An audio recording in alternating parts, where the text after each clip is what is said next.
Yes. Thank you so much for coming. Mm-hmm. I understand that ICE is working with local law enforcement agencies, including Florida Highway Patrol, to carry out much of its enforcement, and that a lot of, at least here in Florida, a lot of the arrests are being made through picking up these folks for traffic infractions, for Right. example, and holding them in jail. Can you talk about the partnership and how information is communicated between local law enforcement and ICE? Well, it's been fantastic to see the partnerships that we've had here in Florida, in this community, but also throughout the entire state. We have a program called 287G, which allows local law enforcement agencies to partner with us on enforcement activities. And that has been very beneficial to making sure that we're out there working together, cooperative, bringing people to justice, and then making those law enforcement officers involved in helping keep their communities safe as well. And we're grateful for that. Florida has been, I think, the state that has provided the most law enforcement agreements under the 287G than any other state. And it shows that they recognize the importance of bringing individuals to justice that have convicted crimes against the people that live in their communities, but also ways that we can support our federal government in the work that we do as well, as far as enforcing our immigration laws, but also making sure that these dangerous terrorists and criminals and gang members are brought to justice and removed out of our country. Yes. Why do you feel it's necessary to come all the way to Sarasota, Florida, to make these announcements today? Considering this is just four of many arrests going on nationwide, and why specifically Sarasota versus going to Chicago or Portland? Well, I've been to Chicago. And I've been to Portland and focused on supporting those law enforcement officers and operations there. I'm in Sarasota today because people don't get to hear the media cover these individuals that have been removed off of the streets, the good work that law enforcement officers have already done. Many times when I turn on the news and listen to the networks, they're not covering the victims anymore that we've lost because of these crimes. They're not covering the individuals that have been brought to justice. Instead, they're trying to demonize our law enforcement officers. So to talk about these individuals that have been taken off the streets and show how much safer the American people are, we can show that that work can continue.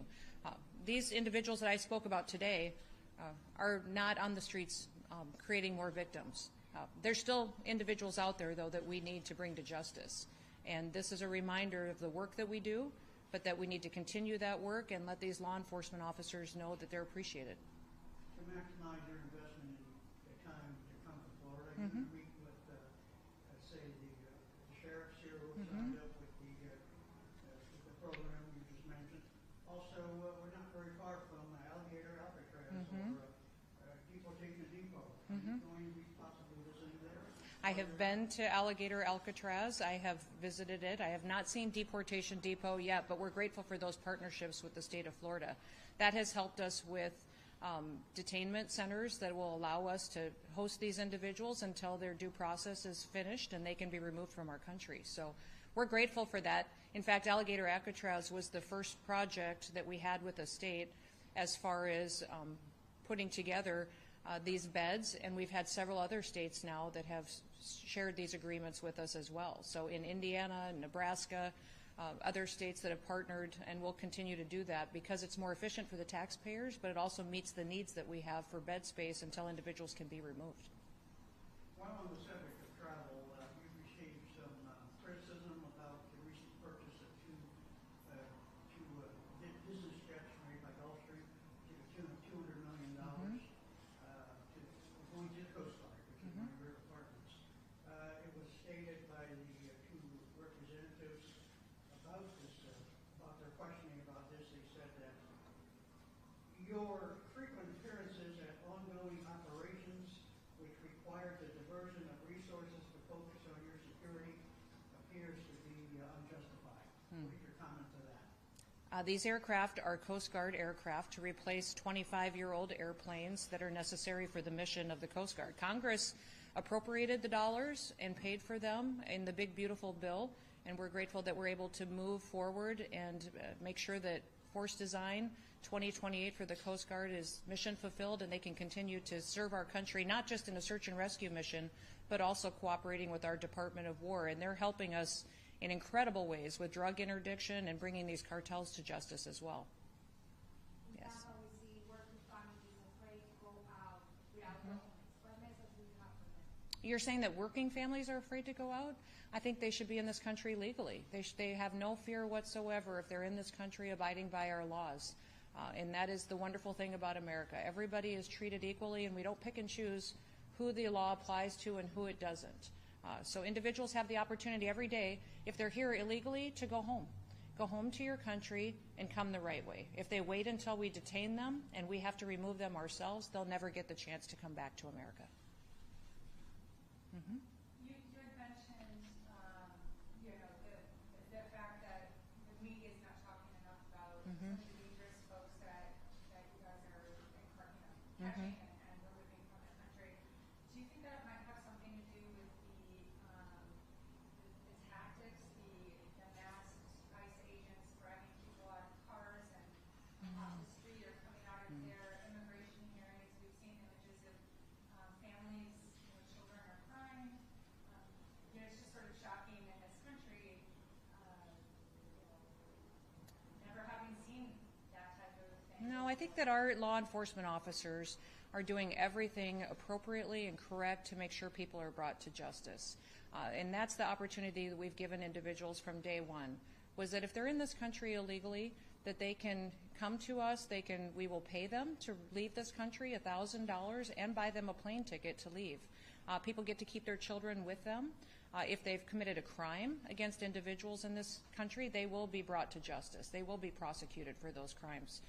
We've been very clear about that, and I'm grateful for our law enforcement officers that in the face of danger are out there every day, still doing their job and doing what they can to make sure that they are safe, that they are doing it appropriately, and that they get to go home to their kids and their family members too.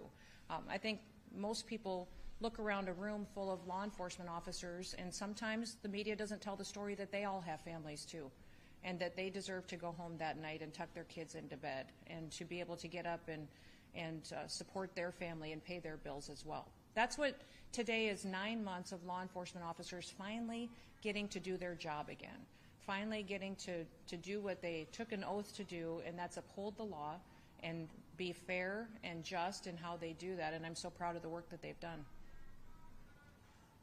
So what happens to these 4 individuals? Are they going to be deported immediately? They will be prosecuted for their crimes first in this country and serve their convictions if they're convicted, which many of them have long histories of criminal activity, and then they will be deported to their home countries. Not to a third country. Well, it depends on how that arrangement is negotiated. If you remember, we work with the Department of State on every single individual on how we organize those travel documents, how we work with countries, and how they take their citizens back home. How's your recruitment effort going to hire 10,000 new agents? Yeah, we had over 175,000 applicants for our 10,000 new ICE agents. We have many of them that are already out on the job. They've completed their training. We also have huge recruitment for not just ICE agents and HSI, but our Secret Service law enforcement officers, our CBP officers. All of those recruitment efforts are through the roof because I think of the individuals that are excited about defending the homeland, protecting this country, and making sure that they have the ability to go out and to do a job that they can be proud of. Yes. There's been a lot of conversation and talk about the lack of transparency with regards to ICE releasing information about its operations. Can you speak to the transparency or lack thereof with regards to current operations to detain people here illegally? I'm not certain about those accusations. We are conducting our law enforcement operations just how we always have been. Exactly how law enforcement does investigations, how we do operations. Many of those times, those operations need to be secure, but we have not changed our protocols in how we uphold the law and how we bring people to justice based on any kind of policy that's been put in place under this administration. And so can you also talk about the communication between ICE and local law enforcement agents that We would love to have local law enforcement across the country participating with us. Many times that's not true.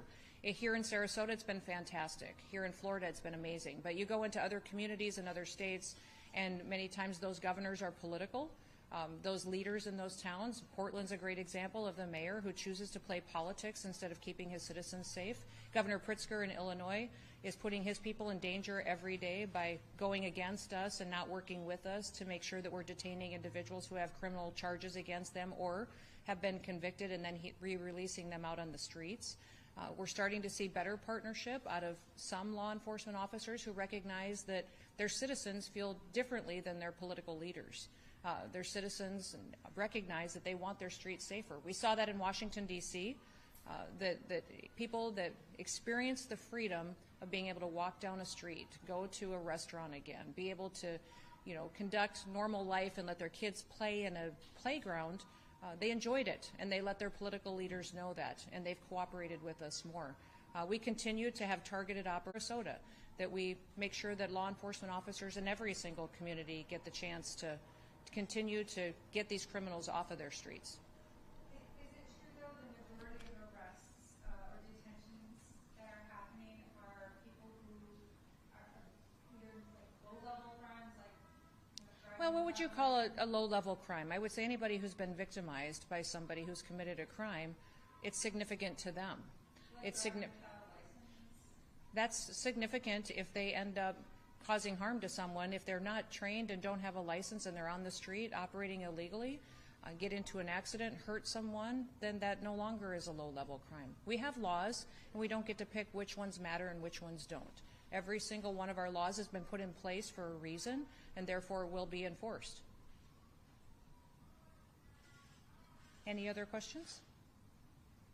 Well, thank you so much for making sure that we're covering the good work that President Trump is doing and what he's doing to make sure that we're bringing people to justice for the crimes that they've committed. Right here in Sarasota, we've gotten murderers off the street, rapists, people who have committed crimes against children, and now today the people of Sarasota and in Florida and our country are safer because of it. May God bless each and every one of our law enforcement officers for the work that they do, and continue to go out and to thank them. Thank them for what they're doing in the light of political attacks and threats from individuals that have an agenda. Thank them for standing up for freedom and for making sure that America can continue to be a safe country, but also a country of many liberties and blessings. God bless you.